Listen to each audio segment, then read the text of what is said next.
Collage നിർമ്മാണവുമായി ബന്ധപ്പെട്ട് നമ്മൾ ചെയ്യുന്ന അടുത്ത പ്രവർത്തനം say no to child labour എന്ന ലോഗോ ഇതിലേക്ക് ചേർക്കുക എന്നുള്ളതാണ്. അതിനായി നമുക്ക് ആ ലോഗോ ക്രിയേറ്റ് ചെയ്യാം. ഫയൽ മെനുവിലെ ക്രിയേറ്റ് ലോഗോസ് എന്ന ക്രമത്തിൽ ഒരു ലോഗോ തയ്യാറാക്കുക. ഈ കാണുന്നതെല്ലാം വിവിധ തരത്തിൽപ്പെട്ട ലോഗോകളാണ്. ആദ്യത്തെ ലോഗോ ടൈപ്പ് സെലക്ട് ചെയ്യുന്നു. അതിലെ ടെക്സ്റ്റ് എന്ന ഭാഗത്ത് ആ ജിംബ് എന്ന വാചകം മാറ്റി, ടെക്സ്റ്റ് എന്ന ഭാഗത്തെ വാചകം മാറ്റി നമുക്ക് ആവശ്യമായ വാചകം ടൈപ്പ് ചെയ്യുക. ഇപ്പോൾ say no to child labour എന്ന വാചകം ടൈപ്പ് ചെയ്യുന്നു.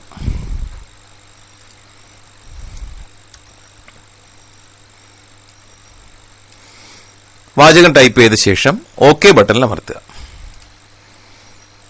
ഇവിടെ ലോഗോ വന്നിരിക്കുന്നത് ശ്രദ്ധിക്കുക. മറ്റ് ഫയലുകൾ നമ്മൾ ഇതുവരെ തയ്യാറാക്കിയിരിക്കുന്ന ഫയലുകളെല്ലാം കോപ്പി ചെയ്ത് പേസ്റ്റ് ചെയ്യുകയാണ് ചെയ്തത് പുതിയ നമ്മുടെ വർക്കിലോട്ട്. ഇപ്പൊ ഈ ലോഗോയെ നമുക്ക് കോപ്പി ചെയ്ത് പേസ്റ്റ് ചെയ്ത് നോക്കാം. എഡിറ്റ് കോപ്പി, വർക്കിൽ കൊണ്ടുവന്ന് പുതിയ ലെയർ ചേർത്ത ശേഷം എഡിറ്റ് പേസ്റ്റ് ബട്ടൺ ക്ലിക്ക് ചെയ്ത് കഴിഞ്ഞാൽ നമുക്ക് ആ ലോഗോ പൂർണ്ണമായും ഇവിടെ വരുന്നില്ല എന്നത് കാണാം. ഒരു ലോഗോ ഒരു ചിത്രത്തിലേക്ക് കൊണ്ടുവന്ന് ചേർക്കുമ്പോൾ നമ്മൾ ശ്രദ്ധിക്കാനുള്ളത് ആ ലോഗോയിലെ ബാക്ക്ഗ്രൗണ്ട് ഒഴിവാക്കിയ ശേഷം വേണം കൊണ്ടുവന്ന് ചേർക്കാൻ. അതിനായി ലോഗോയിലെ ലെയർ പാലറ്റിലുള്ള ബാക്ക്ഗ്രൗണ്ട് ഷാഡോ ബട്ടൺ നമുക്ക് ഒഴിവാക്കാം. അതിനായി ആ നിറം കാണുന്ന ഭാഗത്ത് ആ ലെയറിലെ ആ ഒരു കണ്ണിന്റെ ചിത്രം കാണാം. ആ കണ്ണിന്റെ ചിത്രത്തിൽ ക്ലിക്ക് ചെയ്ത് ആ ഭാഗം ഒഴിവാക്കുക. ഇപ്പോൾ ആ ബാക്ക്ഗ്രൗണ്ട് ഒഴിവായിരിക്കുന്നത് ശ്രദ്ധിക്കുക. ഇപ്രകാരം ഒഴിവാക്കിയ ബാക്ക്ഗ്രൗണ്ടിൽ സെലക്ട് ചെയ്ത് ലോഗോകൾ കോപ്പി ചെയ്യുമ്പോൾ എഡിറ്റ് കോപ്പി അല്ല നൽകേണ്ടത്, കോപ്പി വിസിബിൾ എന്ന ക്രമത്തിൽ കോപ്പി ചെയ്ത് എഡിറ്റ് കോപ്പി വിസിബിൾ നമ്മുടെ വർക്കിലേക്ക് കൊണ്ടുവന്ന് പുതിയ ലെയർ ചേർത്തിട്ടുണ്ട്, അതിലേക്ക് കൊണ്ടുവന്ന് ചേർക്കാം.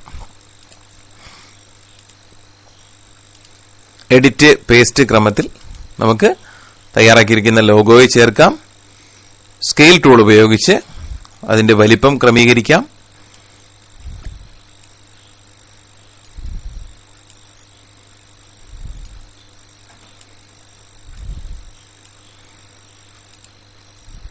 സ്കെയിൽ ചെയ്യുന്നു. മൂവ് ടൂൾ ഉപയോഗിച്ച് അതിനെ മൂവ് ചെയ്ത്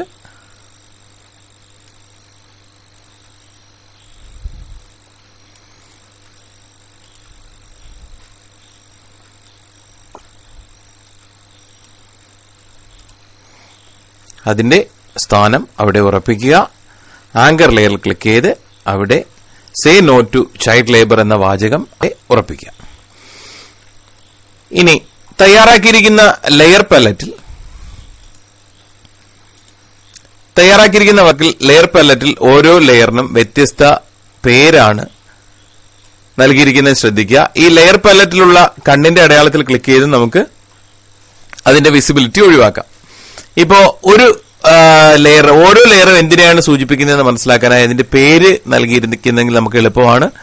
അതിനായി ഒന്നുകിൽ ആ ലെയറിന്റെ പേര് കാണിക്കുന്ന ഭാഗത്ത് ഡബിൾ ക്ലിക്ക് ചെയ്യുക.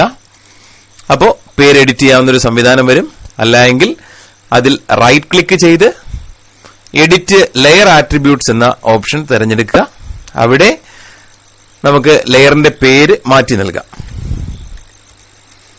ഇപ്പോ ലോഗോ ചേർത്ത ആ ലെയറിന് ഞാൻ ലോഗോ എന്ന പേര് തന്നെ നൽകി. ഇപ്രകാരം നമുക്ക് ഓരോ ലെയറിന്റെയും പേര് ചേഞ്ച് ചെയ്ത് നമുക്ക് ആവശ്യമുള്ള രീതിയിൽ ആ ലെയറുകളുടെ പേരുകൾ നൽകിയാൽ നമുക്ക് എളുപ്പത്തിൽ ലെയറുകളിൽ ആവശ്യമായ മാറ്റങ്ങൾ വരുത്താൻ സഹായകരമായിരിക്കും.